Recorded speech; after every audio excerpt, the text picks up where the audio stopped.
You've heard of Wall Street sharks and Manhattan moguls, but guess who's quietly cashing the biggest checks in New York?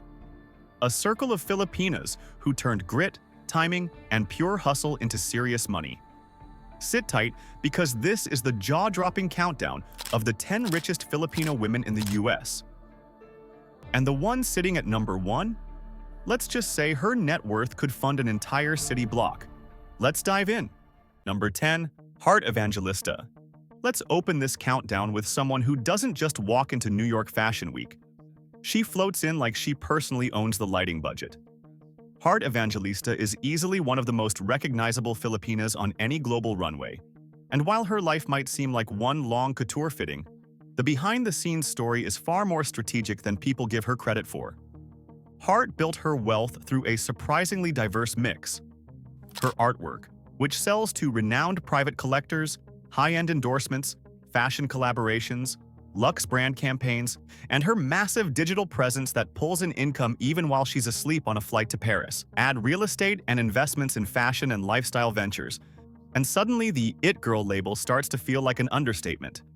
Her paintings, the pieces she makes during those quiet moments you see on Instagram, have been purchased by serious New York collectors.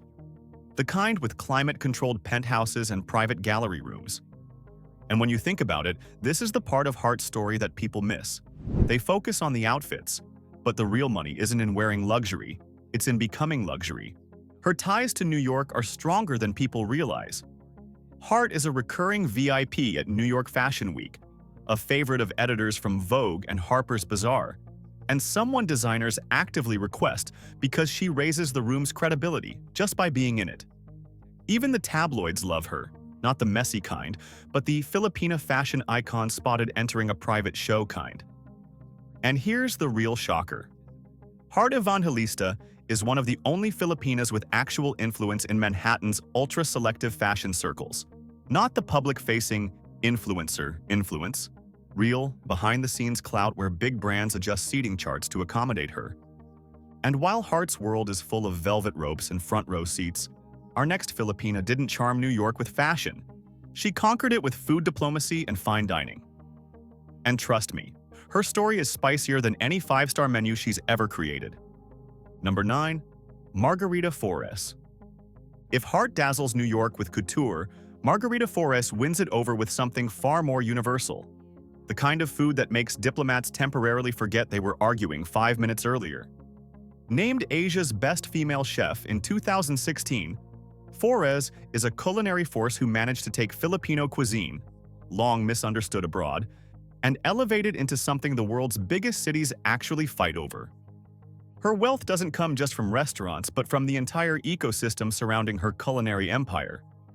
There's luxury catering for the kind of events where one wrong canapé can spark a minor international incident, consultancy work for global brands, food diplomacy contracts, and partnerships with institutions that treat her like a cultural ambassador rather than just a chef. And yes, she still runs a portfolio of restaurants that locals swear by. And here's the kicker.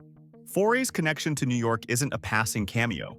She has cooked for high society fundraisers, collaborated with Fil-Am chefs in Manhattan and Brooklyn, and appeared at cultural events where guests include CEOs, consulate staff, artists, and the occasional overly caffeinated journalist.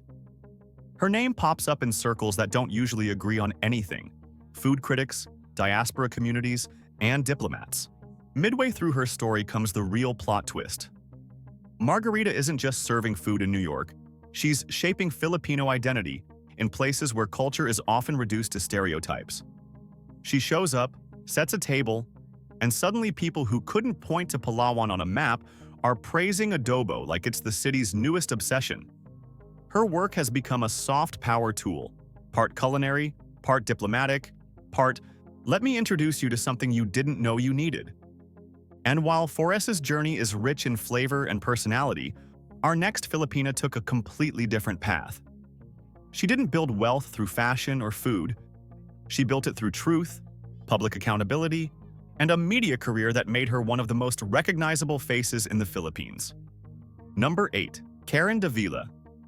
Davila walks into New York with the energy of someone who has interviewed presidents, exposed scandals, and still manages to make everyone feel like they're part of an ongoing conversation. She's one of the Philippines' most respected journalists, someone whose name carries enough weight that even New Yorkers who don't follow Asian news somehow know it. Her income streams are far more diversified than people expect. Sure, there are primetime media contracts and high-value endorsements, but she also earns from speaking engagements, consultancy roles, partnerships with NGOs, and real estate investments that have appreciated significantly over the past decade. Karen isn't flashy about her finances, but the structure is there, and it's smart. Her New York presence is especially strong because of her humanitarian work. She's been a frequent guest at UN events, diaspora fundraisers, and NGO panels where she often represents the Philippines with the poise of someone who can switch from policy discussion to witty banter without missing a beat. People in these circles don't just respect her, they treat her like a visiting diplomat. Karen's rare ability to connect with both elites and everyday viewers is what really sets her apart from other moguls on this list. She can interview a senator at 2 p.m. and a fisherman at 4 p.m., and both would leave feeling heard. Try replicating that in New York, where attention spans are shorter than subway patients during rush hour. And here's the subtle twist people often overlook. Her influence in the Filipino-American community is massive. In New York, she's one of the go-to voices whenever there's a cultural, political, or humanitarian issue involving the Philippines. She doesn't just attend events, she anchors them, shaping conversations, rallying support, and occasionally redirecting entire fundraisers with a single compelling speech. But while Karen's voice carries across international stages, the Filipina coming next built her success in an arena where the spotlight can be both brilliant and brutal: global journalism and press freedom. And her story, quite literally, changed history. Number 7. Maria Ressa. Maria Ressa enters this list with the kind of resume that makes even New Yorkers pause and go, wait, she did all that?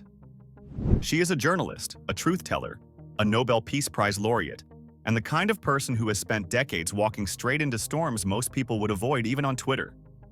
But behind all that intensity is a career that quietly built her wealth through senior newsroom roles, book deals, executive leadership, global fellowships, and speaking fees that universities practically compete for. Her link to New York runs deeper than the occasional panel appearance.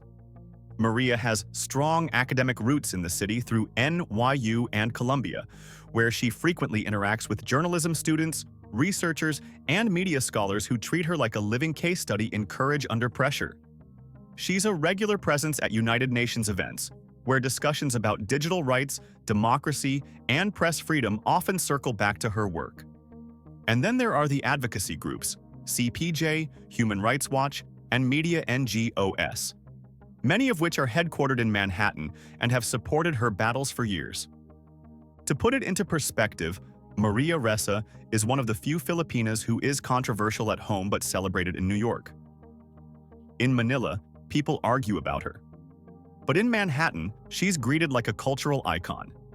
And that contrast adds a layer of complexity to her wealth story, because her value doesn't come from typical business ventures but from global influence, credibility, and intellectual capital. She challenged powerful institutions, faced legal battles that would flatten anyone else, and somehow turned those hardships into platforms, fellowships, and best-selling books. New York loves resilience, and Maria has it in industrial quantities. And while Maria's story is fueled by ideals and fearlessness, the next Filipina on our list built her fortune in a world that is far less philosophical and far more cutthroat: tech. And trust me, she didn't just enter the industry, she shook it up from the inside. Number 6. Sheila Lirio Marcelo. Sheila Lirio Marcelo is the kind of entrepreneur who takes a personal struggle, mutters, "Okay, let's fix this," and then accidentally builds a company worth hundreds of millions of dollars. If her name rings a bell, it's because she founded Care.com, a platform born out of her own challenges juggling childcare, elder care, and a career. What started as a practical solution grew into a global marketplace, went public on the New York Stock Exchange, and eventually sold for a hefty sum, giving Sheila the kind of equity payout that moves someone comfortably into tens of millions territory. What makes her story especially interesting is how she refuses to park her success. After Care.com, she pivoted sharply into tech again. First with Proof of Learn, an edtech platform focused on digital upskilling, and then with Ohai.ai, an AI home assistant startup. That ability to reinvent herself in multiple industries is something New York's tech world genuinely respects, because it shows she's not just riding a wave, she's building new ones. Her New York connection is strong. Sheila has spent years embedded in the city's investor circles, startup hubs, and advisory boards. She's one of the rare Filipinas who operates at the founder level in Manhattan's tech ecosystem, where competition is less "let's network" and more "survive or be swallowed whole."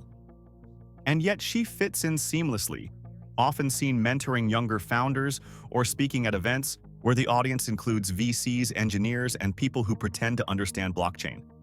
But here's the real surprise. Sheila's entire empire started from caregiving struggles most families can relate to. No glossy backstory, no mysterious benefactor, just grit, timing, and the kind of intuition that whispers, "You know what? This should exist." And while Sheila's world revolves around innovation and impact, the next Filipina earned her fortune in a completely different realm. One filled with red carpets, celebrity brides, and gowns that cost more than a Manhattan studio apartment. Number 5. Monique Lhuillier. If you've seen a red carpet event in the last 2 decades, then you've certainly seen a Monique Lhuillier gown.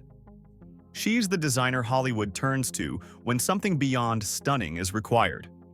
From Taylor Swift to Michelle Obama, her creations have walked more red carpets than most celebrities themselves. Born in Cebu to a jewelry magnate father and a society fashionista mother, Monique grew up surrounded by beauty, but she wasn't content being a socialite. After studying in Switzerland, she enrolled at the Fashion Institute of Design and Merchandising in Los Angeles, where her thesis designs caught instant attention. In 1996, she and her husband, Tom Bugbee, launched Monique Lhuillier Bridal, a label that started with wedding gowns but quickly evolved into a full-blown luxury house. Her genius?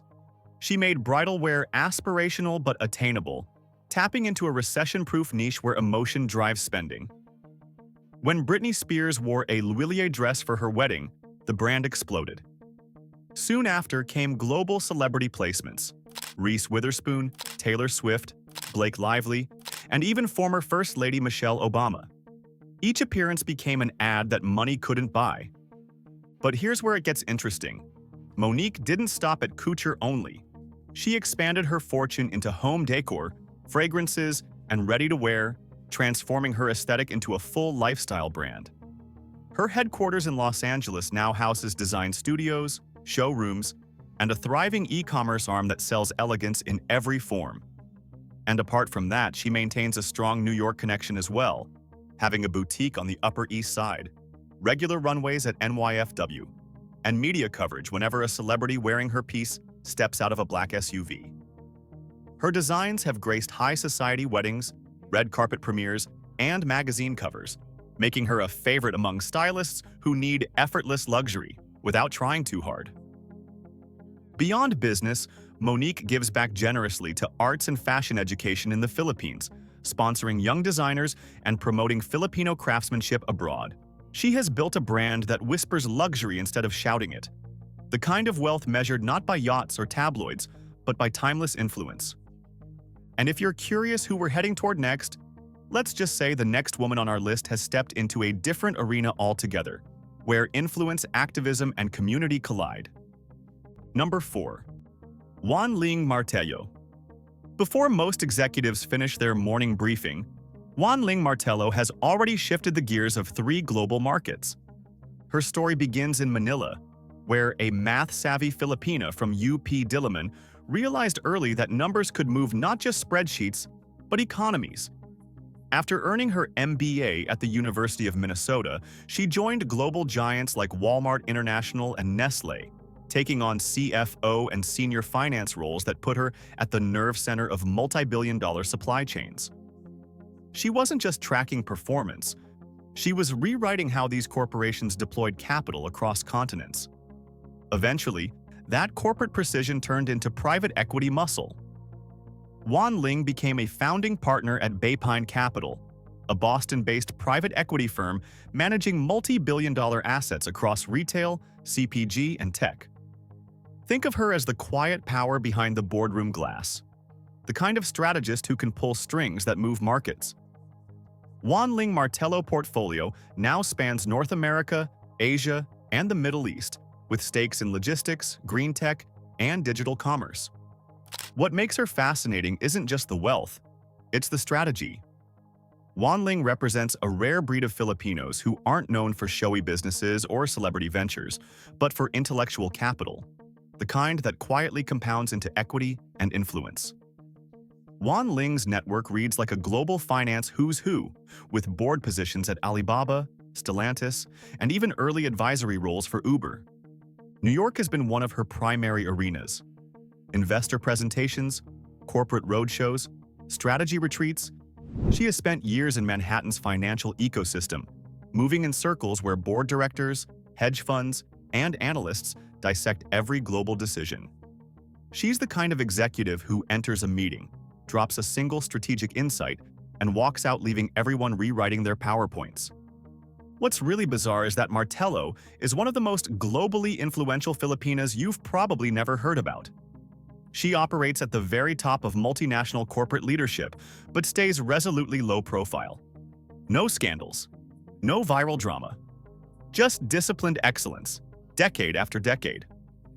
She represents a brand of power that's quiet but undeniable, a Filipina executive shaping decisions across continents from the shadows of New York boardrooms. And while Martello's influence is rooted in corporate strategy, the next Filipina didn't just step into the world of high finance. She built her own investment empire right in the heart of Manhattan. Number 3. Lilia Clemente. When most of Wall Street was still squinting at Asia through the fog of post-war economics, Lilia Clemente saw the future. Lilia's story starts with intellect and nerve. A UP Diliman economics graduate turned Ford Foundation executive, she earned her master's at the University of Chicago, a powerhouse in economic thought, before deciding that instead of working in global finance, she'd rather reshape it. So, in 1976, she launched Clemente Capital, one of the first woman-led investment firms in New York, with an audacious focus, bringing U.S. money into Asian markets before anyone else dared. Her firm went on to manage billions in assets at its peak, pioneering cross-border investment vehicles that opened the floodgates for future private equity and venture capital flows between America and Asia. At a time when female fund managers were rare and Filipino ones nearly unheard of, Lilia built a reputation as a market architect, a quiet force whose decisions rippled through indices and economies alike. Her New York connection is absolute as well. Clemente Capital was born in Manhattan, grew in Manhattan, and became a respected fixture in the city's investment landscape. She has spoken at countless investor conferences, been a familiar face among institutional networks, and represented a rare archetype, a Filipina leading a global asset management firm in a field dominated by men and legacy families. So, being an investor is one thing. But what Clemente did was that she became a bridge between the US and Asia at a time when geopolitical and financial ties were fragile and misunderstood. Her ability to interpret, translate, and anticipate these markets made her indispensable. But she didn't stop at managing capital. She cultivated it. Through her foundation, she's funded scholarships, leadership programs, and educational institutions designed to equip the next generation of Asian American thinkers and financiers. And as we're climbing toward the top, buckle up, because our next rich Filipina started on Wall Street too, but made an unpredictable left turn straight into global fashion success. Number 2.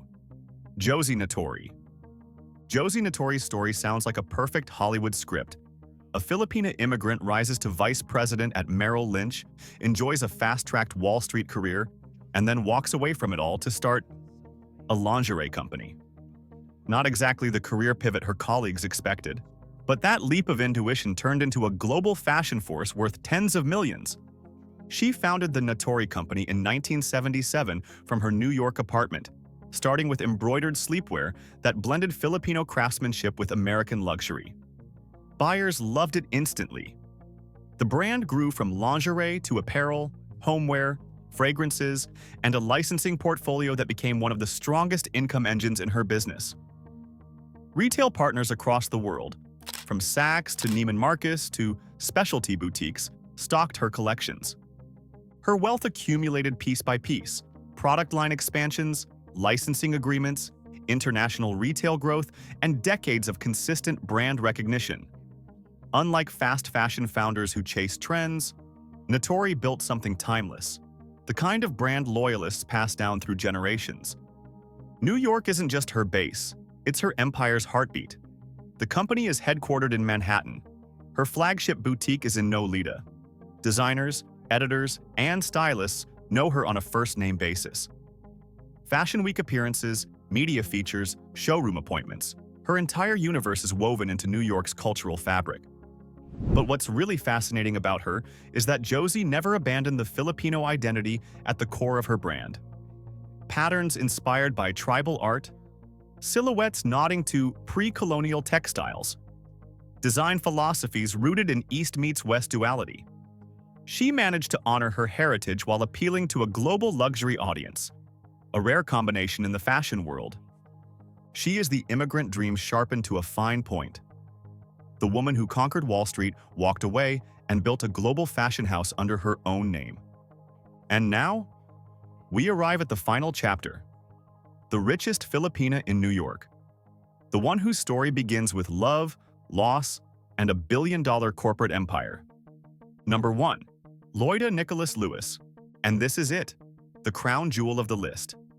Loida Nicolas Lewis, the richest Filipina in New York, with an estimated net worth of around $600 million. Her story defies every stereotype about wealth, power, and leadership.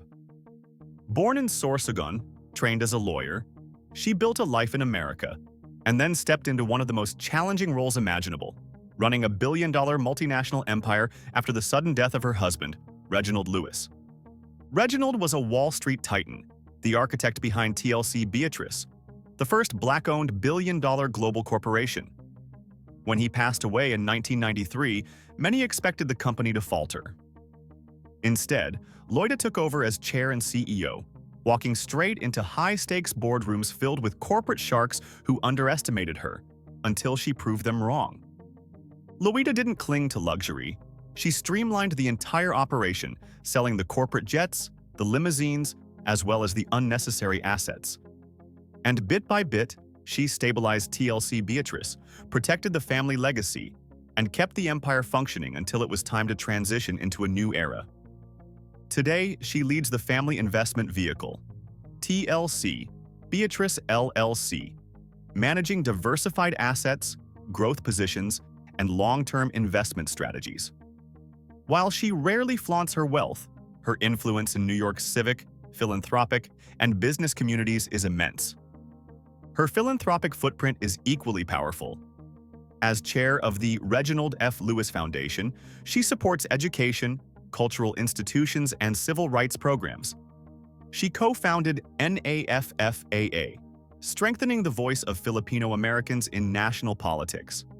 When there's a major Filipino event in New York, chances are she's supporting it, funding it, or quietly making sure it succeeds. And this concludes our journey through the 10 richest Filipino women in New York. Which one of these female moguls impressed you the most? Let us know in the comments. And for more such interesting peeks into the lives of the rich, take a look at the channel.